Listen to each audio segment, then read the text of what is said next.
नमस्कार, आदाब, सत श्री अकाल, जय भीम, जोहार। मेरा नाम है नवीन कुमार।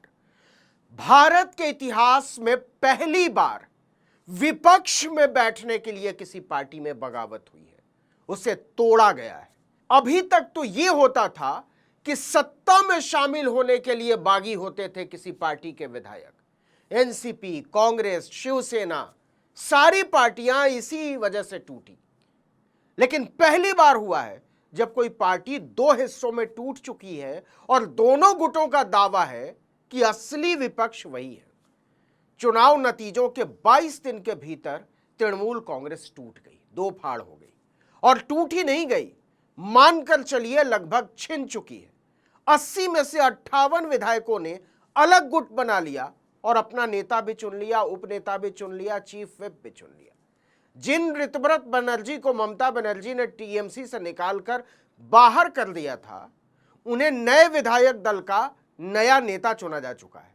अब सवाल केवल इतना है कि इस नई तृणमूल कांग्रेस में ममता बनर्जी रहेंगी या उन्हें निकालकर बाहर कर दिया जाएगा, उनको नई पार्टी बनानी पड़ेगी। क्योंकि 58 विधायकों का जो नया गुट बना है उसने अभी तक उन्हें निकाला तो नहीं है। अध्यक्ष ममता बनर्जी को ही मान रहा है, लेकिन उनके आदेश नहीं मान रहा है। और अब ममता बनर्जी के हाथ में नहीं है कि वो पार्टी कैसे चलाएंगी। जो उनके सामने हाथ बांधे खड़े रहते थे वो तय करेंगे कि ममता की नई जिम्मेदारी क्या होगी। कम से कम विधानसभा में तो बिल्कुल नहीं चलेगी ममता बनर्जी की। सब कुछ 3 दिन के भीतर हो गया। 1 जून को ऋतव्रत बनर्जी और संदीपन शाह को ममता बनर्जी ने पार्टी से निकाला। 3 जून को ऋतव्रत बनर्जी को पार्टी के 58 बागी विधायकों ने अपना नेता घोषित कर दिया। उसी दिन विधानसभा अध्यक्ष रतीन्द्र बोस के सामने दावा भी पेश कर दिया कि असली तृणमूल कांग्रेस हम हैं। जावेद खान, संदीपन शाह और शिवली शाह को उपनेता बनाया गया है। वहीं अखरू-जमा को चीफ व्हिप बनाया गया, जबकि अभिषेक बनर्जी के लेटर हेड पर स्पीकर को भेजे गए पत्र में शोभन देव को नेता विपक्ष बनाने का प्रस्ताव भेजा गया था। विधायक संदीपन शाह और ऋतव्रत बनर्जी ने शिकायत की थी कि इस प्रस्ताव पर उनके जो हस्ताक्षर हैं वो फर्जी हैं। शिकायत के बाद ममता ने दोनों विधायकों को पार्टी से निष्कासित कर दिया और इसके बाद सब बदल गया। हालांकि एक अजीब से घटनाक्रम में बागी गुट ने अपनी चिट्ठी में ममता बनर्जी को अभी भी पार्टी का अध्यक्ष बताया है, लेकिन अभिषेक बनर्जी का नेतृत्व और विधायक दल से जुड़े फैसलों को मानने से इनकार कर दिया है। तो हुआ वही जिसका अंदेशा बंगाल चुनाव के नतीजे आने के बाद से ही जाहिर किया जा रहा था। तृणमूल कांग्रेस बनी रहेगी या टूट जाएगी, और टूटेगी तो कैसे टूटेगी? क्या उसी तरह से जैसे एनसीपी टूटी, या शिवसेना टूटी, या एलजेपी टूटी कि उसे बनाने वाले देखते रह गए और बागियों ने पार्टी के झंडे, दफ्तर, चुनाव चिन्ह, संगठन, संविधान, संपत्ति सबको अपने नियंत्रण में ले लिया। महाराष्ट्र में तो शरद पवार जैसे दिग्गज से भतीजे अजीत पवार ने एनसीपी छीन ली और उद्धव ठाकरे से एकनाथ शिंदे ने शिवसेना छीन ली। दोनों को नई पार्टी बनानी पड़ी। इधर बिहार में पशुपति पारस ने चिराग पासवान से एलजेपी छीन ली। चिराग पासवान को भी नई पार्टी बनानी पड़ी। और क्या इत्तेफाक है कि जिन तीनों पार्टियों पर कब्जा किया गया उसे कब्जा करने वाले भाजपा का झंडा उठाए हुए थे, लेकिन तृणमूल कांग्रेस में उल्टा है, विपक्ष में बैठना है, बागियों को भी और मूल पार्टी को भी। अब सवाल ममता बनर्जी के सामने खड़ा है कि वो तृणमूल कांग्रेस को बचा पाएंगी या उनकी आंखों के सामने बागी उनकी बनाई हुई पार्टी पर कब्जा कर लेंगे। साफ कहें तो कब्जा कर चुके हैं और इसे बचाने की जो कीमत है वो उसे चुका नहीं पाएंगी। पूछिए क्या? तो वो है भतीजे अभिषेक बनर्जी को पार्टी से निकालना। यह न्यूनतम शर्त है और यह लगभग नामुमकिन है। ममता चुनाव नतीजे के दिन ही समझ गई थी कि अब वो तृणमूल कांग्रेस की नाम की नेता रह गई है। 31 मई को ममता बनर्जी ने अपने सभी विधायकों की बैठक बुलाई। ये बैठक दोपहर 3 बजे कोलकाता के कालीघाट स्थित ममता के आवास पर होनी थी, लेकिन उस बैठक में तृणमूल के 80 में से 60 विधायक नहीं पहुंचे। ममता बनर्जी को वो बैठक रद्द करनी पड़ी।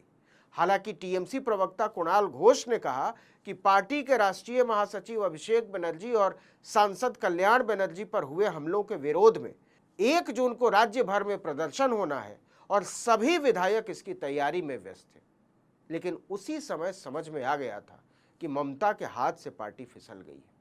इसके संकेत नतीजे आने के तुरंत बाद मिलने लगे थे, लेकिन इसका पहला रुझान तब मिला जब नतीजों के बाद पहली बार 20 मई को टीएमसी ने विधानसभा परिसर में अंबेडकर प्रतिमा के पास पोस्ट पोल हिंसा और रेहड़ी पटरी वालों को हटाने के खिलाफ धरना रखा था। इसमें केवल 35 विधायक पहुंचे, 45 नहीं पहुंचे। इसके एक हफ्ते बाद 27 मई को बारासात से टीएमसी सांसद काकोली घोष ने पार्टी के सभी पदों से इस्तीफा दे दिया। इस्तीफे से पहले काकोली पश्चिम बंगाल के मुख्यमंत्री शुभेंदु अधिकारी की अध्यक्षता में कल्याणी में हुई बैठक में भी शामिल हुई।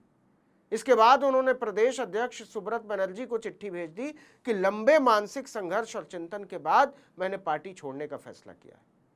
लेकिन पार्टी ममता के हाथ से निकल चुकी है, इसका सबसे गंभीर अंदेशा तब सामने आया जब 1 जून को ममता ने फेसबुक पर वीडियो मैसेज जारी करके भाजपा पर इल्जाम लगाया कि पुलिस टीएमसी विधायकों पर पार्टी छोड़कर भाजपा में शामिल होने का दबाव बना रही है। ममता ने दावा किया कि कुछ विधायकों और सांसदों को डरा धमकाकर या रिश्वत देकर टीएमसी को कमजोर करने की कोशिश की जा रही है। इसके बाद खबर आई कि टीएमसी ने अपने 2 विधायकों संदीपन साहा और ऋतव्रत बनर्जी को पार्टी विरोधी गतिविधियों के आरोप में निकालकर बाहर कर दिया। उसी शाम पार्टी के राष्ट्रीय प्रवक्ता रहे रिजू दत्ता ने दावा किया कि 80 में से 50 से ज्यादा विधायकों ने तृणमूल कांग्रेस पर कब्जा करने के लिए एक होटल में बैठक की है। यह बात सच थी। सबसे पहले संदीपन साहा और ऋतव्रत बनर्जी ने मुख्यमंत्री शुभेंदु अधिकारी से मुलाकात की और हरी झंडी मिलते ही विधानसभा स्पीकर के सामने दावा पेश कर दिया कि असली तृणमूल कांग्रेस हम चला रहे हैं। पार्टी पर कब्जे की भनक मिलते ही ममता बनर्जी ने राज्य की सभी कमेटियों और आनुषांगिक संगठनों को तत्काल प्रभाव से भंग कर दिया। ऐसा इसलिए कि पार्टी पर दावा करने की सूरत में चुनाव आयोग के लिए पार्टी पदाधिकारियों का रुख जानना भी जरूरी हो जाता है। 91वें संविधान संशोधन के बाद कम से कम 2/3 विधायक मूल पार्टी से अलग होने का निर्णय लेते हैं तो उन्हें अयोग्यता से छूट मिल सकती है। इसके बाद चुनाव आयोग ये जांच करता है कि पार्टी पर असली नियंत्रण किसका होगा। इसके लिए 4 शर्तें बिल्कुल तय हैं। पहला, पार्टी संगठन किसके साथ है। दूसरा, राष्ट्रीय और राज्य कार्यकारिणी किसके साथ है। तीसरा, पार्टी संविधान क्या कहता है। और चौथा, चुने हुए प्रतिनिधियों का समर्थन किसे है। तो विधानसभा में तो ममता के हाथ से पार्टी निकल चुकी है। अब केवल लोकसभा और राज्यसभा का सवाल है।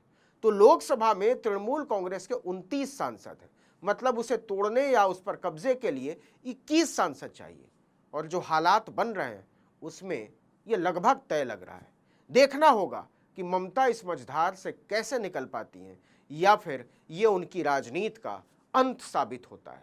बंगाल में इसका इतिहास रहा है। सत्ता से जो भी पार्टी बाहर होती है वो खत्म हो जाती है। पहले कांग्रेस खत्म हुई, फिर सीपीएम, सीपीआई और फॉरवर्ड ब्लॉक खत्म हुआ और अब तृणमूल कांग्रेस पर तलवार लटकी हुई है। इस वीडियो में इतना ही, लेकिन अगर आपने आर्टिकल 19 इंडिया को अब तक सब्सक्राइब नहीं किया तो फौरन कर दीजिए। बेल आइकॉन दबाइए, घंटी जैसी आकृति, लाइक कीजिए और कमेंट करके बताइए हमारा वीडियो आपको कैसा लगा। हमारा ट्विटर हैंडल है article19_India और मेरा ट्विटर हैंडल है नवीन जर्नलिस्ट। नमस्कार।